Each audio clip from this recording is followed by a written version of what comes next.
আমি গতকাল ফরিদপুরের রাজবাড়ী গোয়ালন্দ ঘাটে বাস নিয়ন্ত্রণ হারিয়ে ফেরিতে ওঠার সময় যে পদ্মা নদীতে পড়ে যায়, তার ফলে যে হতাহত হয়েছে এবং কি অবর্ণনীয় যে শোকাহত পরিবেশ, এবং কারো সন্তান নেই, কারো মা নেই, কারো বাবা নেই, ছেলে বাইচে আছে, বাবা বাইচে আছে, স্ত্রী পুত্র মারা গেছে, এখনও অনেকের লাশ পায় নাই।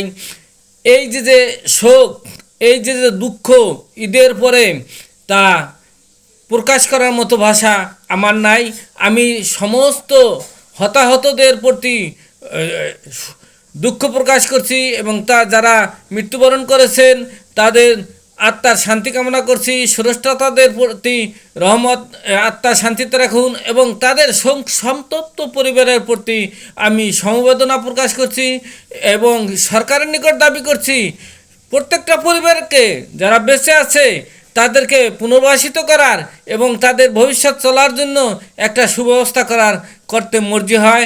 এটাই আমার আকুল আবেদন।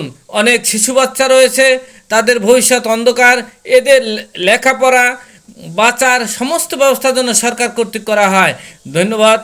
আমি সকল সংশ্লিষ্ট পরিবারের প্রতি আমি আবারও সমবেদনা জ্ঞাপন করছি এবং দেশবাসীকে ধন্যবাদ জানাচ্ছি। আপনারা সবাই তাদের সহযোগিতা করুন, বিত্তবান যারা আছেন, এবং সরকারও সহযোগিতা করুন।